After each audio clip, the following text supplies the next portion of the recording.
Hello and welcome, ladies and gentlemen. Welcome to the Logitech Play to Win Series Season 4, the Valorant Quarterly Tournament Division B matches. And of course, we do have match number 22 today. And a massive shout out to Logitech, of course, for coming in for the fourth season as well, having quarterly tournaments.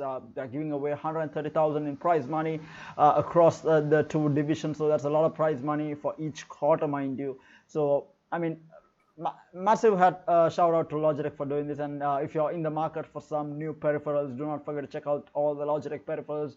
They do have you covered in terms of mice, keyboards, headsets, mouse pads, you name it. They have absolutely everything. I'm using a Logitech G502, and if you're in the market for some keyboards even, you have the G512 Carbon, which is one of the most popular keyboards.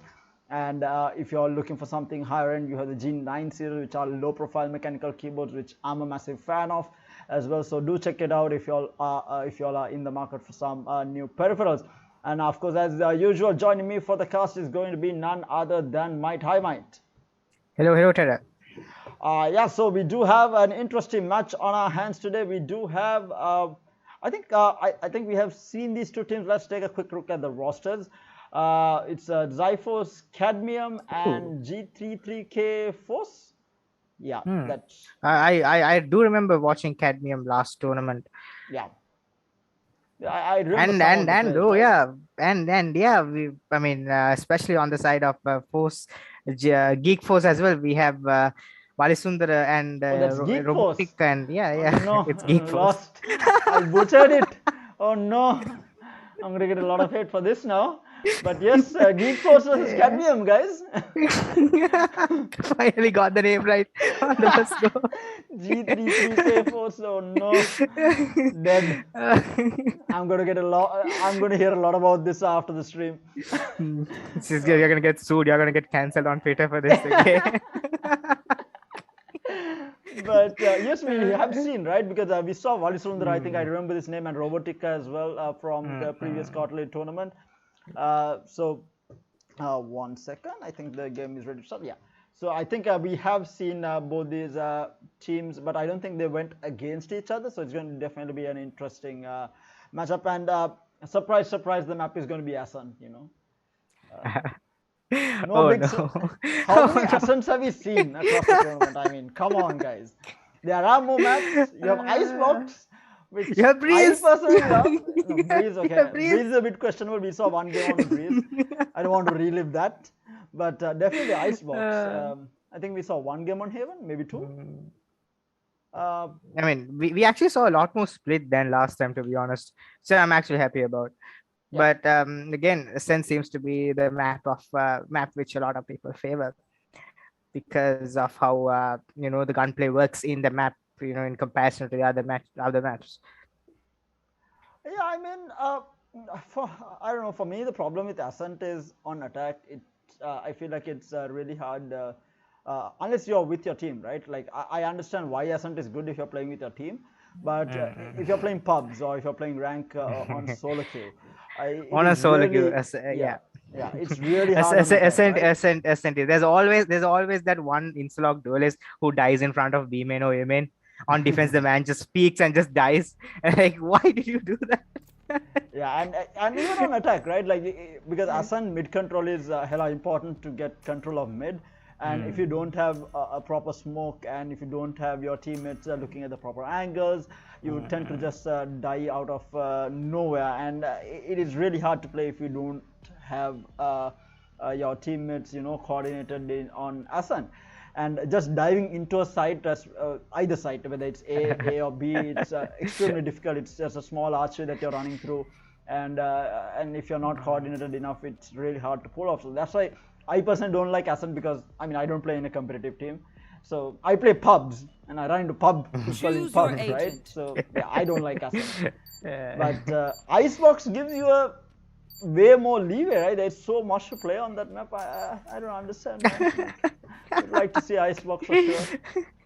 But going into the game though, let's talk about the agent select. We have an Astra on the side of the defense, which is actually interesting. They are running an Astra alongside a SOA, and a Killjoy. I like this comp on their side. This is a very sustainable double duelist comp because it has a Jet and a Reyna. The Reyna to take those rifle duels, while the Jet plays a more of an operator role. And on the side of the attack, though, the stark difference I see is the lack of a Sova. I mean, Sova is very strong on Ascent, and they have opted to go for a Sage instead of a Sova, and they've swapped out the Jet instead of the Phoenix. Now, that I mean, I can understand Jet and the Phoenix difference because I mean, if your game strategy doesn't rely heavily on operating, then you'd rather go for someone like duelist like Phoenix, who can take those initial engagements and go for those quick exchanges very quickly. But the Sova, of course, I think I'm very conflicted on. Like, you know, like I mean, for sure, right? I agree completely with the Phoenix pick on the side of Geek Force, right? Yeah, and just mainly due to the fact that we spoke about how Reyna and Jet is totally dependent on the player on that day, and if you're not hitting your shots on Reyna and Jet both, you don't really give a lot in terms of utility for your team. But whereas you have Phoenix, you have your blinds, you have your wall, you give a lot of utility for your team. And as I said, that Yasibo actually gets a first pick on Robotica. Robotica actually playing the Reyna. I mean, if I remember correctly, Robotica played the controllers in the last tournament, and now he's switching up to duelist, and he's actually been taken out for the first blood here by Yasiboy, peeking out of a min. And again, all the attackers are huddled up, and Tracker takes an overload, trying to push through tree to go for a little sneaky play on the Phoenix. Doesn't really work out. It's down to the 3 players on the attack who are stuck in this gelato area. Again, it seems to be a very slow push for the first pistol round. Everyone's just playing it extremely slow, trying to play mind games with the defense. Defense here just maybe trying to force them to move into a different side, but we do see Yasiboy trying to peek here. He might get taken down very easily. Yasiboy! Oh, man just peeks into 2 people. Impatience, right? Gunpoint. Yeah. I mean, that is what I said. Like, I mean, they do have a Sova. They could try to go to the information place to utility. I'm not sure whether he should be peeking there because it is already a 5v3. But Walisundra gets spotted here by Tracker. Tracker tries to go for the quick kill, but doesn't really succeed in getting off the shots onto the Omen. And Sixer actually gets the N-Storm. And that's going to be a 3v2. This is actually doable because the Omen actually has the spike on him, but Nebula is going to stop. It's not going to stop 6ix9ine from pushing, and 6ix9ine actually takes down, but the trade happens. It's a 1v2. Walisundra tries to go for the plant right in front of a Blaze, and Blaze just punishes him. Try to go for that open plant, and that's going to be the first round going to the side of Cadmium. I mean, Blaze did a casual 3k on the round as well, and I think they took a little bit too much time, and then they pressured themselves for a plant there, forcing the Killjoy to just walk in without even a smoke at Gardens. Smoke was at from a 3v5, they brought it to a 1v2, and I think that's something that you don't see usually. I mean, it all came to the 1v1 battle between Blaze and Walisundra. Had Walisundra faked his plant, that round could have gone very different.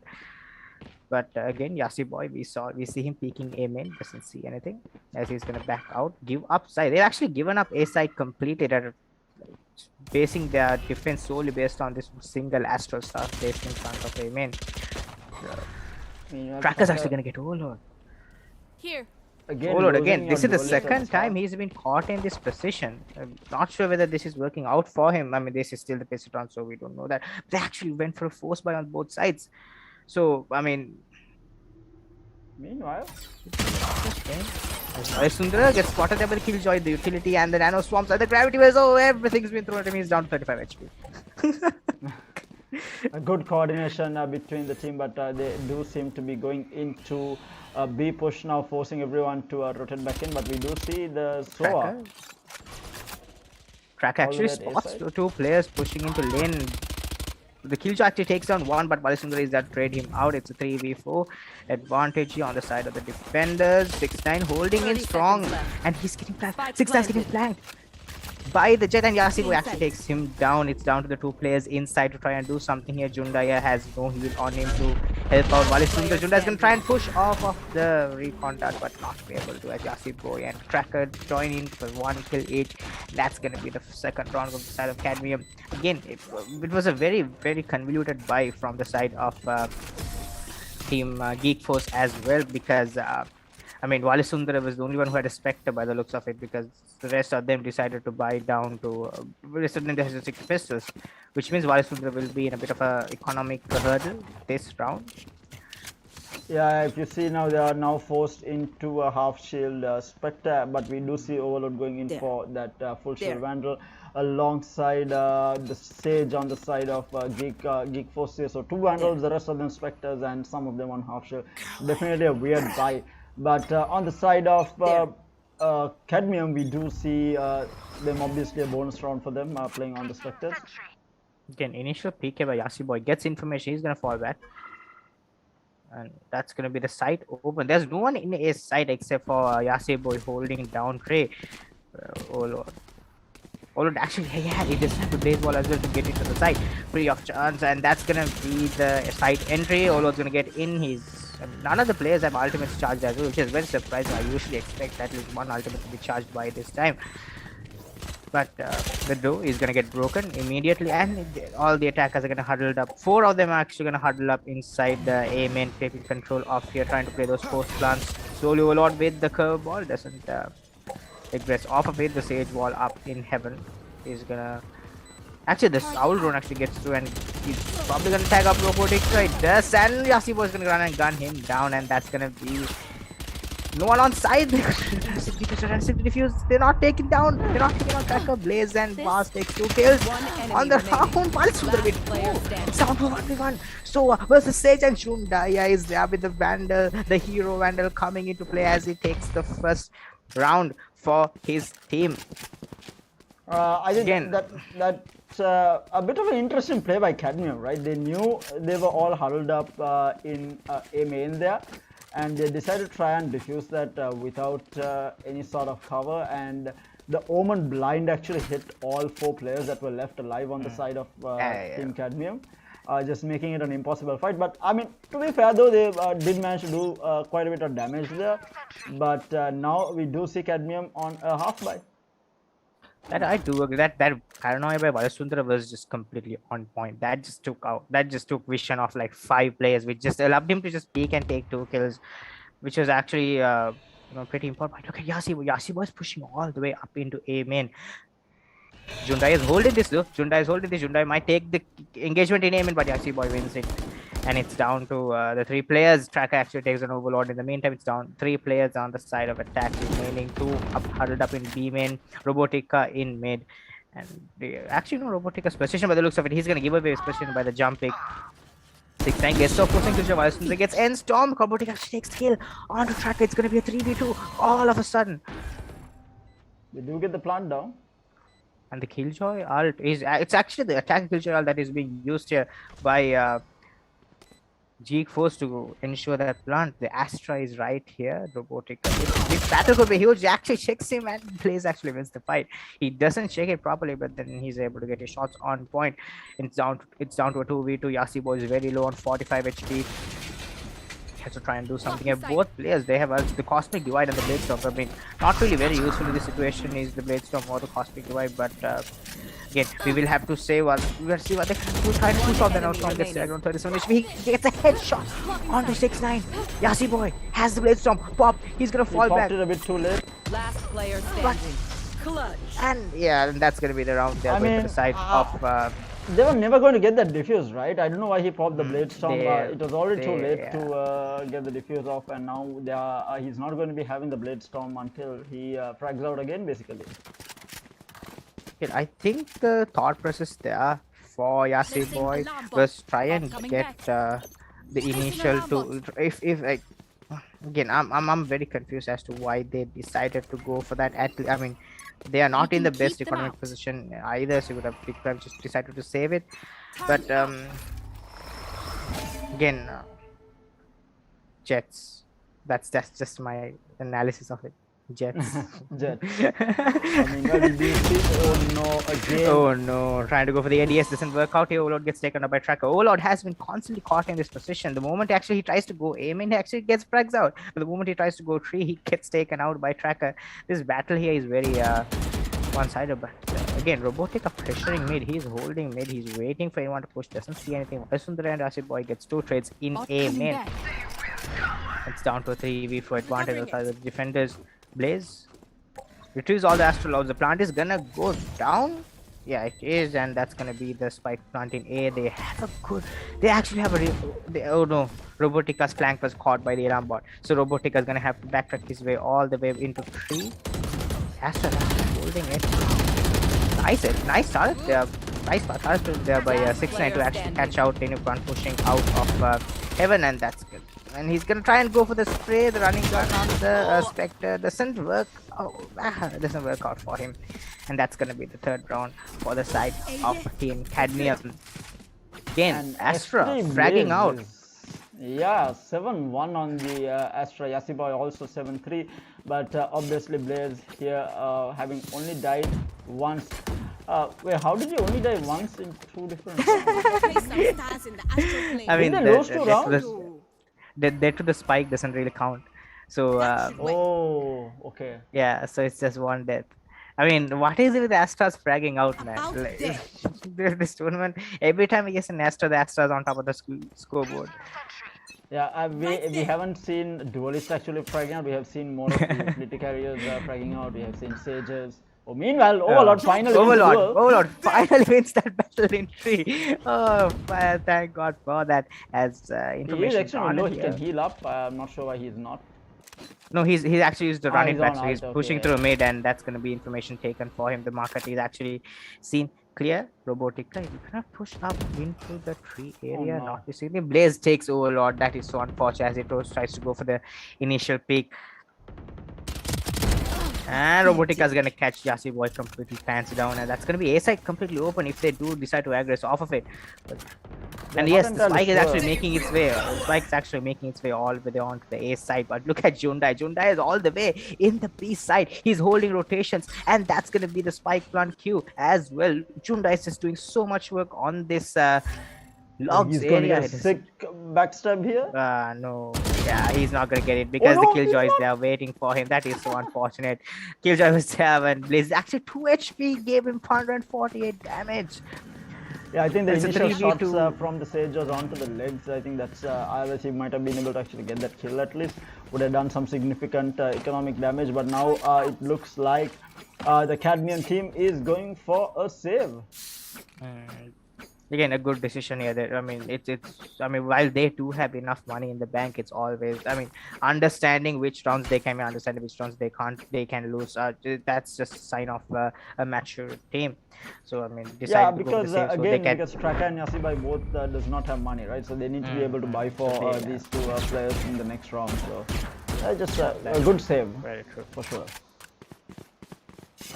Yasiboy is actually very far away from the ultimate. I assumed he'd be close to the Blade Storm, but he actually sent his 5 charges away from the Blade Storm. That is such a huge thing. It's such a huge margin when you think about it. Like the Jet ult, when it was 6 charges, it was just so strong. And I mean, just add like 1 more charge, and the hull just becomes just so hard. Are you ready for my next level camera work, bro? Okay, let's. Yeah. The drone cam. We have the drone cam in Valorant. Meanwhile, we do see Overlord again trying to push into gardens through middle here. But we don't see Overlord and this tree area. He seems to have a secret vendetta against this tree, because he constantly seems to be aggressing onto that mid cubby, but not really getting anything this time because Team Cadmium deciding to play very passive. Oh, it is called tree and garden both. Okay. I keep calling tree area garden. I just realized that it is tree and garden. It is actually garden. Garden is actually behind that, but okay. As Yasiboy is the one set on site, he has to be the one to take this initial engagement. He's gonna try and fall back, try and play with his team. He's actually gonna go right back into site again. A really good decision. Overlord takes Blaze in the meantime. Do they expect Yasiboy in this position? Underneath, Tracker gets Overlord, and the Jet Cloudburst is going to give the information, but Yasiboy actually picks on Wally Sundara while blinded. That is a huge pick, and that's going to put this into a 3v2 advantage on the side of the defenders. And the resurrection comes in. Wally Sundara resurrection, which he gets spammed down. No, but Wally Sundara gets taken down. Headshot. by the Killjoy. The ultimate is placed, the lockdown is placed by him as well. Sage Wall is gonna stop. They have people nowhere to from run trying now. push in. Yeah, I mean, that is literally the Killjoy. Last Oh no! player standing. They just accepted their fate. They're like, you know what? We can't win this. You know the funny part. Killjoy's voice line when she puts down the lockdown is nowhere to run. And that's And that literally what lockdown happened. was on point that they actually had nowhere to run because no one was actually playing at B main. They were all back outside. I mean, I'm wondering whether they could have gone for a wall bang onto the lockdown. I mean, I didn't exactly say that it was the exactly place. If it was placed outside the boathouse, that would have been impossible. But then, for it to not cover the back of site, I think that was placed on top of the table. That could have been wall banged had they tried, but then they just decided to give it up, and that's gonna be the fourth round. Go to the side of Cadmium. It's a tough round for them to win when the Killjoy ult is down at B site, and then you're forced to play a 2v3. If you try to wall bang it, you're going to get rushed at and shut down. That is actually one of the reasons why Killjoy is very strong in this map. Her lockdown is just complete. It takes complete control of sites. It's just so annoying to deal with, and and of course you have the nano swarms. The Warlord in the tree position. Oh wow! Okay. I'm not bad. That's a good shot. That's actually nice ADS. He's actually gonna get wallbang, but he escapes. He was healing while he was getting wall bang, so he actually did not take enough damage. But Blaze with the headshot onto him. Tracker with the kill onto Wall Smith. It's down to a 1v3. Killjoy stuck in aim, and the spikes down in front of Generator, and this is looking bleak for the Killjoy on the attacking side. 6-9. But we expect Vast to be this close. And that's going to go to his side. He's going to see the player in hell, but Blaze has the better timing on him. That's going to be the final kill going for the side of Cadmium, and that's going to be the 5th round for them as well.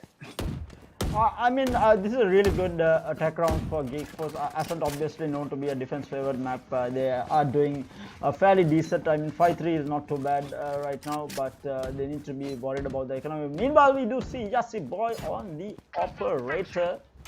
Let's see whether he can get this opening pick off, and it's going to be, I think, Wari Sundar who is going to be picking him. Is he They're actually not going to. I don't think he's going Again, to the take this. possibility of operator should be lingering in the back of You should run. Geek Force's minds. The attack Killjoy lockdown is placed in front of A main, which is going to open up A, but then Overlord actually takes Was as well on the entry, and that's going to be the site. That's going to be the plant going down as well. That's going to be a free plant, which means the Hunter's Fury used by the side of nice there, nice Hunter's Fury there by Ainstorm, who gets that first pick out to Overlord. Now again, Overlord he just have to run it back, but you die with the spray onto the the kill, but Ainstorm and Tracker are just gonna combine, and it's down to 6-9 again, left in a 1v4. This man's all confident. Situations, the nano swarms, he's gonna try and kill the plant diffuser, but that's not Almost not took what down happens. Tracker 6 HP. I So mean, look at the HPs. Look at the HPs on the side of Cadmium. Jet was very low. Reyna was very low. Blaze was very low. I mean, he could have. I mean, had he got that spray down proper, he could have taken out 3 people straight away. But doesn't work out that way. Obviously, since he was running out of the nebula, his aim was a little off as well, which is why the plan didn't work out. We have 2 Emperors charged up now on both the Reynas. You might see them both pop this, but Robotica is actually on a or rather on a SMG rather than an AR. Meanwhile, Yassi Boy is holding the angle. He will get the kill onto Overlord. The first pick. Again, that's what I said.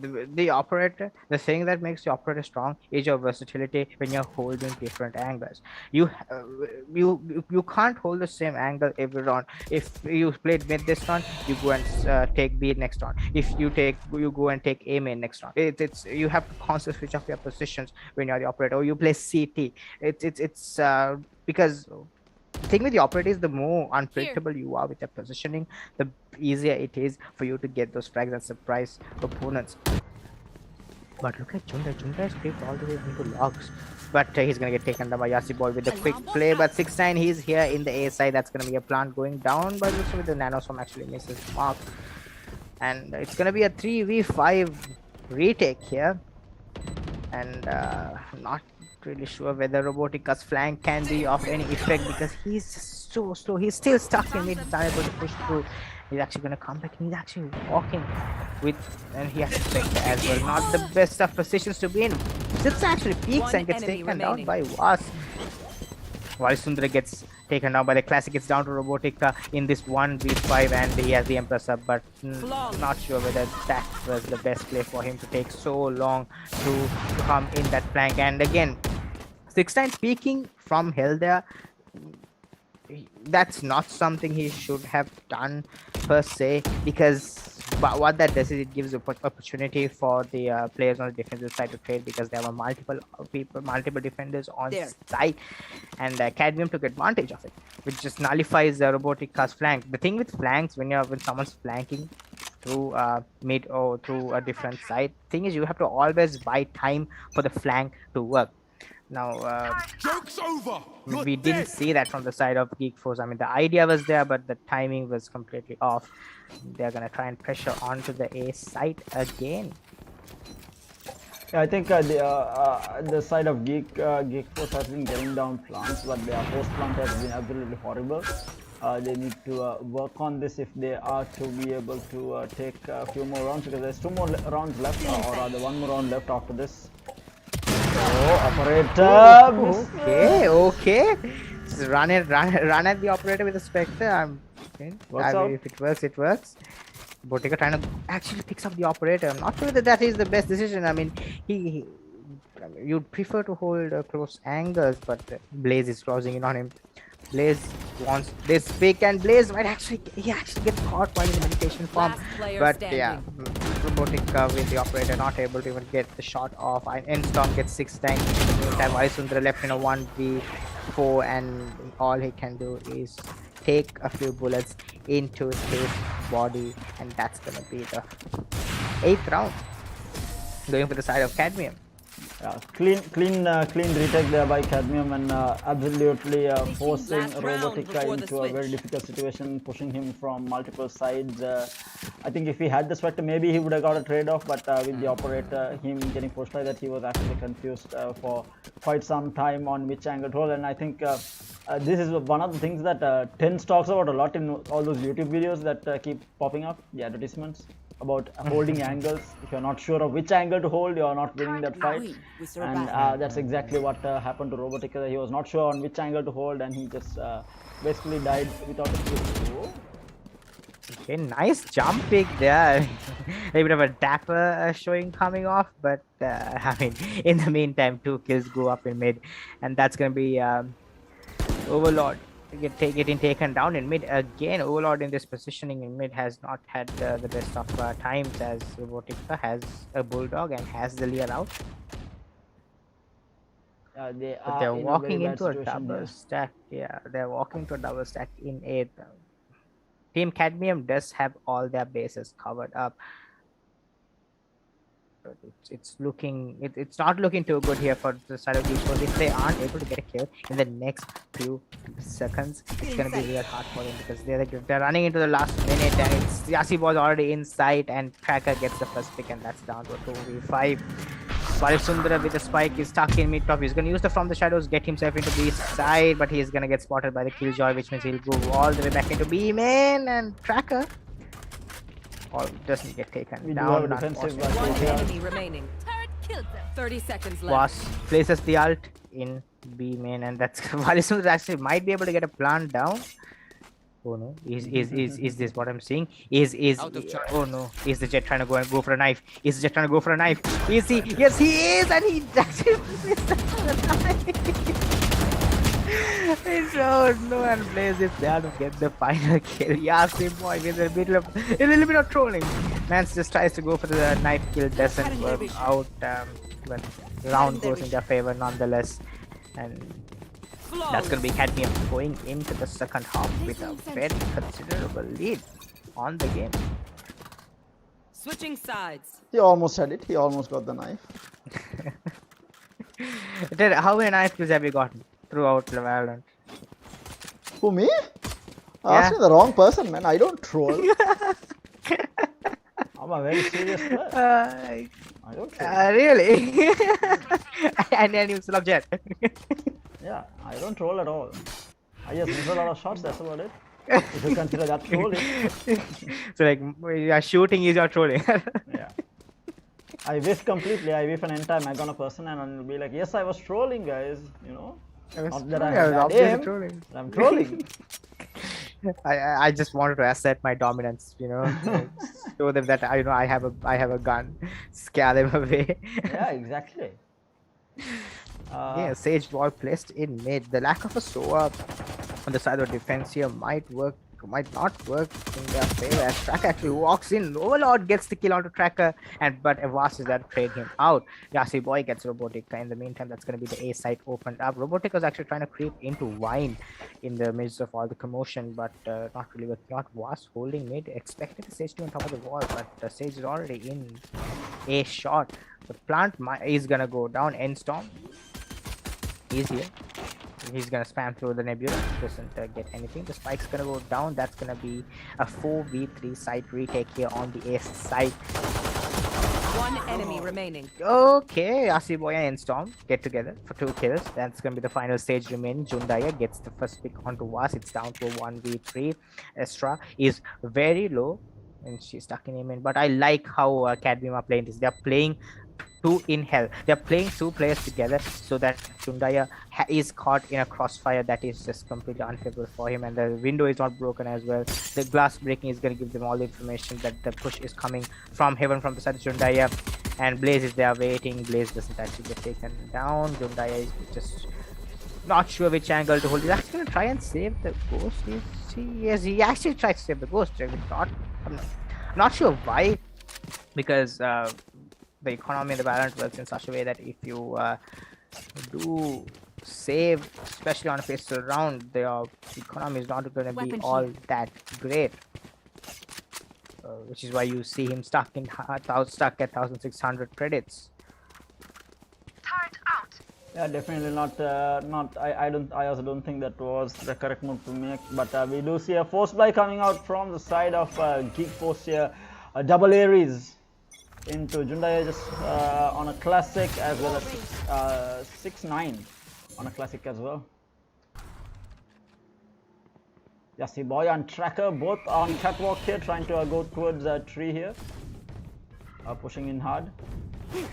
Overlord in tree. Overlord. Good moves going out. But a see really good take on the side here on ace side. They'll be able to get complete control of the. We do see Robotica getting traded out here.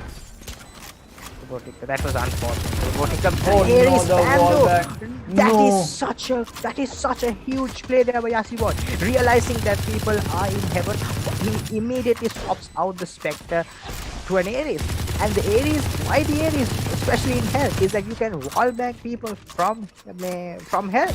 And that's huge. That's a huge play as Mas takes down 6-9. Valisundara with the stab back gets him while Valisundara left alone in a 1v2, and Instorm is there to get that pick, and that's going to be the 11th round going for the side of Cadmium. 11-3, things are looking pretty bad for the side of Geek Force. It looked like it was going to be an even game at the start of things. It was, I think, a back and forth battle in the first few rounds, but I think Cadmium finding their balance and finding their stride, just walking all over Geek Force right now. 2 rounds away from the game. Again, something interesting I want to note that some of the players on the side of Cadmium are actually playing at 100 ping. And they're still fragging out, which is quite, I don't know, it still blows my mind as to how good, like, you don't always have to have, stellar aim when it comes to Valorant. The more you know how to use a utility, the better it is. As Overlord gets the first pick. While I say that, that's gonna be all the attackers, 2 attackers huddled up in mid. That's gonna be the Sova and the Astra, but Was gets the pick onto Overlord, trying to aggress off of a main. Not gonna be a rifle recovered because Overlord himself had a Spectre. Jundaya switched all the way into spawn. He's gonna give really all the information. This is gonna be an A push. He knows everything. But is he gonna be a Jundaya actually has an Odin as well. If he gets the timing down, on this flank, he could go huge. But Was is just making it so hard for him as he takes the second kill on the round. Robotic down to 13 HP. He gets taken down by Yasiboy, and Storm takes down 6, and it's down Jundaya with the Odin, and they understand. I mean, process of elimination, right? They cleared out Heaven, they cleared out Trade. So where is the one place the Sage could be coming? Probably from flank, and that's what happens as Jundaya gets the owned, and it's gonna try and spam through the Odin. The Owl Drone is coming up to tag him out. He's gonna get spammed through the box if he does peek for more. He's 66 HP. The heal has been used up. He's gonna try and save this Odin. He's gonna try and run into spawn, but again, Yasiboy is chasing him. Yasiboy wants to finish Jundaya off and stop this Odin from being saved on to the next round. Yasiboy, no, why he has a knife out? Come on, that. And the funny thing is, he knew where he was. He just wanted to knife him. He might have been able to get the kill if he had his gun out, but a bit of throwing by Yasiboy. On the bright side, Yasiboy actually has the Blade Storm charged up now. Because dying there, charged up his Blade Storm. So maybe that was the plan. That was the big brain plan. Yeah, not like a kill charges up your Blade Storm, dying charges it up. One of the two. Come on, Mike. One of the two. Second 3 here with the updraft, not finding anyone. Actually, did he see what the woman's head? Updrafted. Did he see the woman's head? Did he see Walasundra's head as Walasundra tried peeking? No, he didn't. I don't think so. He's actually gonna walk in. Walasundra holding this cross. Jundaya is hiding inside Nibla. This could be his saving grace. Oh no, actually this is the knife because he was inside the Nebula. He doesn't get the shots, but Jundaya gets caught because the Odin takes so much time to get equipped onto the hands. The timing just so off as Olord is stuck in a 1v4 to save this round for his team, and Yasiboy denies him that opportunity, and that's gonna be the 13th round going for Cadmium, taking the round, taking the game with style. Interesting game, to say the least. I mean, I thought it was going to be even at the start. Let's take a quick look at the scoreboard. The scoreboard looks does really look one-sided in favor of the scoreboard tells you the story. All 5 players just top fragging here. 18, 16, 12, 14, 14. A very all-round good performance coming out from Team Cadmium. Hopefully they can take this further, but tough luck for Geek Force here. They did give a good fight. Hopefully they'll come out next quarterly tournament as well and try to perform a little bit better. But again, a reminder, guys, for those of you who are watching at home, you all are joining us live for the Logitech Play to Win Series Season 4, the Valorant Quarterly Tournament. And these are the Division B matches that have been happening in the last few days. And of course, we have a lot more matches coming up throughout this entire month. And of course, there's another match happening at 10 p.m. So do not forget to join in for that. A lot more action-packed Valorant coming your way right here with the Logitech Play to Win Series. So until we see you all again at 10 p.m. It's going to be me, Tara, and Mike both signing off. Catch you all guys again at 10 p.m.